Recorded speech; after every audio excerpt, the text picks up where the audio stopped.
if you don't push and strive to be better, when you can't compete with the other retailers and your competition, when you can't compete with them, and you've borrowed so much money that you can't exist, you can't pay it off anymore, you have to liquidate. You have to. Somebody else now is going to own all your books, all your buildings, all your nice signs, all that nice coffee. Somebody else is going to own it, but it won't be you. Why doesn't the American government listen to that? Why don't our politicians understand that that's how it's done? And at some point, you can't keep borrowing more debt. You can't do that. Why won't they? I don't understand. The big thing, I've been in Kenya for a couple weeks, and I've tried to keep track of a little bit of news, but when I come back, I'm looking at it and I'm going, there's a big thing going on in Washington, D.C. right now, and they're fighting over whether or not we should actually borrow more. They're called raising the debt ceiling. Here's one article. GOP leaders ignore Obama's deadline. House Republican leaders have missed a 36-hour deadline President Obama set during a Thursday meeting for lawmakers to give them a plan to avert national default. The deadline came and went Saturday morning without a response from House Speaker John Boehner. Instead, Boehner and House Majority Leader Eric Cantor plan to move the Cut, Cap, and Balance Act on the floor next week, which would require passage of a balanced budget amendment to the Constitution before the debt limit is raised. Now, let me stop right here. Here's another one. Moody's suggests U.S. eliminates debt ceiling. Ratings agency Moody's, this is one of the big dogs now, on Monday suggested the United States should eliminate its statutory limit on government debt to reduce uncertainty among bondholders.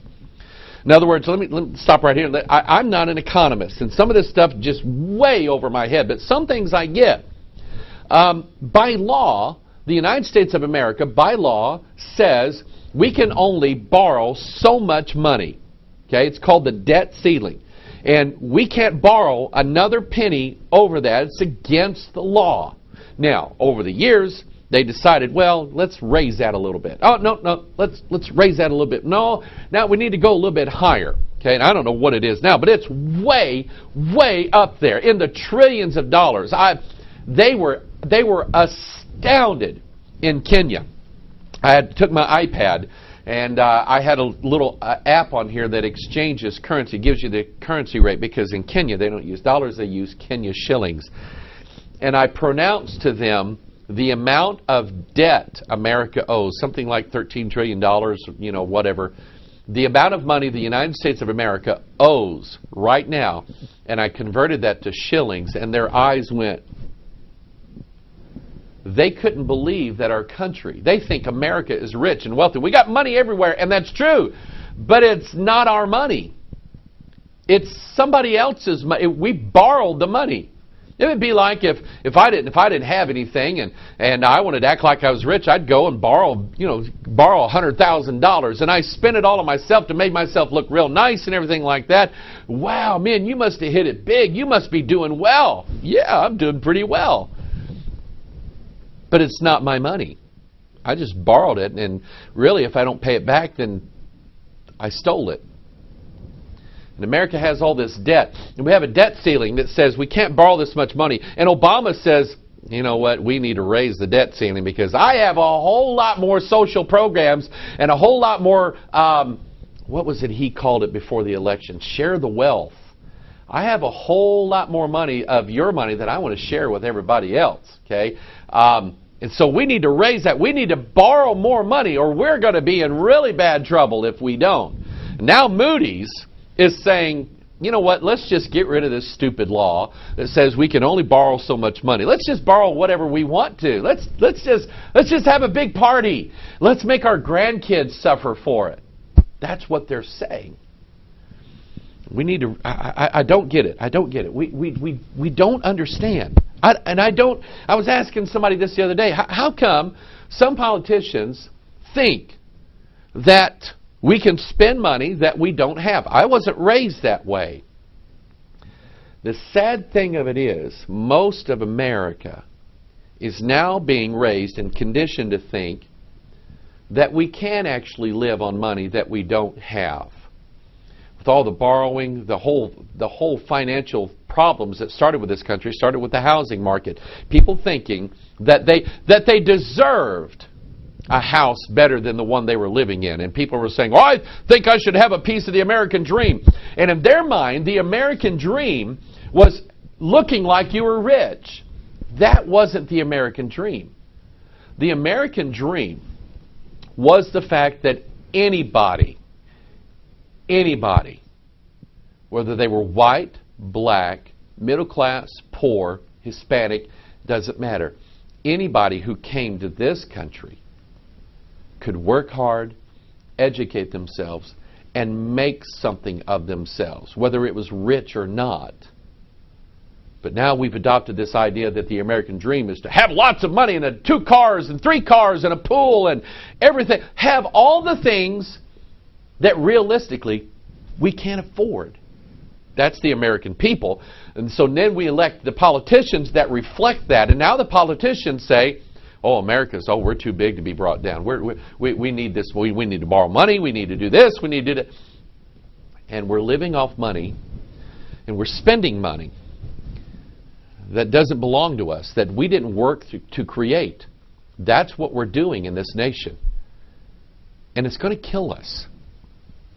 At one time in this nation, God bless this nation, we actually had more money than we had a need for, because God blessed this nation. Deuteronomy 28, I was studying that this week and just going back over Deuteronomy 28, and I can tell you every time I read that, I know I see the nation of Israel there, but every time I read Deuteronomy 28, I see the United States of America. I see it in there. It's very plain to me. You go back, go read it.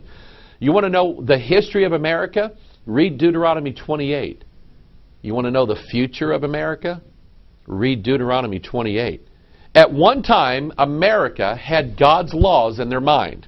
And I'm not saying that America was full of all these great Christians, but there were some good Christian denominations and Christian churches in this nation that the revival spirit was in, and we're the nation that sent missionaries all over the world to preach the pure gospel of Jesus Christ. I'm not really doing it. I've been to Africa. I've seen what the American missionaries have brought over there. And I told them, we need to get rid of these Bibles here. We need to get rid of this false doctrine here. You want God to bless you, get some of this junk out that some of these Americans have sent over here. But at one time, we had the law of God in our hearts. People respected the 10 Commandments. They respected God's laws. Whether they totally lived by them or not, they knew that it was right and wrong. And God blessed this nation. In Deuteronomy 28:12, here's what the Lord said. He said, the Lord shall open unto thee his good treasure, and the heaven to give the rain unto thy land in his season, and to bless all the work of thine hand. And thou shalt lend unto many nations, and thou shalt not borrow. God said, you're going to have so much that other nations are going to come to you and say, can we borrow some money? And you're going to say, sure, why not? We want to help out. Okay, we have plenty.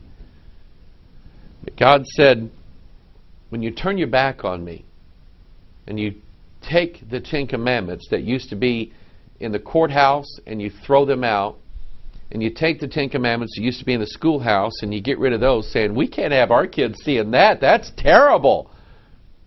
God says, when you do that, I'm going to like turn it all around. And all the things that I said that I was going to bless, I'm not going to bless anymore. I'm going to curse them. And all these people that were strangers to you. Look at what he says in Deuteronomy 28:43. The stranger that is within thee shall get up above thee very high, and thou shalt come down very low. And he shall lend to thee, and thou shalt not lend to him. And he shall be the head, and thou shalt be the tail. Moreover, all these curses shall come upon thee, and shall pursue thee, and overtake thee, till thou be destroyed. Because thou hearkenest not unto the voice of the Lord thy God, to keep his commandments and his statutes, which he commanded thee. God said, you were lending all this money out. And you know what? That's the funny thing. We still are. We're lending money to Kenya. We're lending money to other African nations. We're lending money to Europe. The funny thing is that that wasn't our money that we're lending out. We're lending out money that we borrowed from somebody else. Who is that? Well, the number one nation, and there's others. And you start to think about, who do we owe the money to? We owe the money to the banks. We owe the money to other nations. One of them is China. China. China used to be the poorest nation in the world. I mean, there's people like we're eating dirt, okay, drinking dirty water and all that. That used to be the poorest nation in the world, and now for some reason they're the wealthiest nation in the world. And are they really our friends? No, they can't be our friends. Okay, it's a communist nation, and this and that. All the businesses are run by communists. We reported here a few weeks ago how that China all of a sudden is building these market centers outside of these towns, and they own the property, and they're building the businesses, and they're building the factories, but they're not paying any taxes to the United States government or the state government. They're over here using our people and our resources and our stuff, and we're not getting any benefit out of it. Only they are. How could that happen? And what is going to happen? You see, what happens with borders is they sell off everything they have. Now the guy, let's say it's Mr. Border himself. Mr. Border owns 500 stores or 400 or whatever it was. 400 stores all across America. He owns those. He owns all the books in them. He owns all the cash registers. He owns all the cups of coffee and the Wi-Fi access. He can go in. Mr. Borders can go in any Border store, read any book. He can color in the pages if he wants to, because it's his book. But not anymore, because he borrowed too much money and he can't pay it back. So now all those books, he doesn't own them anymore, and the coffee and the Wi-Fi and the fixtures and the nice Borders sign, he doesn't own that anymore. It's not his. He has nothing. And somebody else comes in and takes it over, just like with Circuit City and these others. It doesn't belong to them anymore. They don't. He doesn't have a right to say what goes on in those buildings anymore. Are you getting where I'm going? America wants to borrow more money. We want to become deeper and deeper and deeper in debt without the ability to pay it off. What's going to happen? The Bible tells us what's going to happen. Proverbs chapter 22, verse 7. The rich ruleth over the poor, and the borrower is servant to the lender. Now, do you believe the Bible? I do. I believe biblical principles. I believe that they're right. I believe that they're right 100% of the time.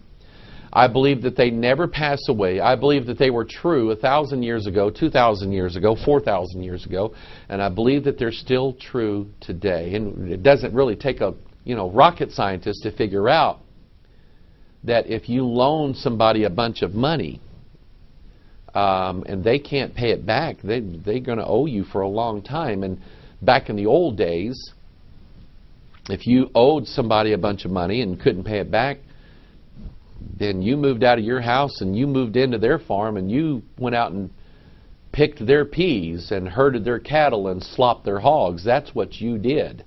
You became their servant. The United States of America used to be the head. The greatest nation in the entire earth. What happened? What happened to us? Well, we forgot God. We forgot that righteousness exalted a nation. That's what we forgot.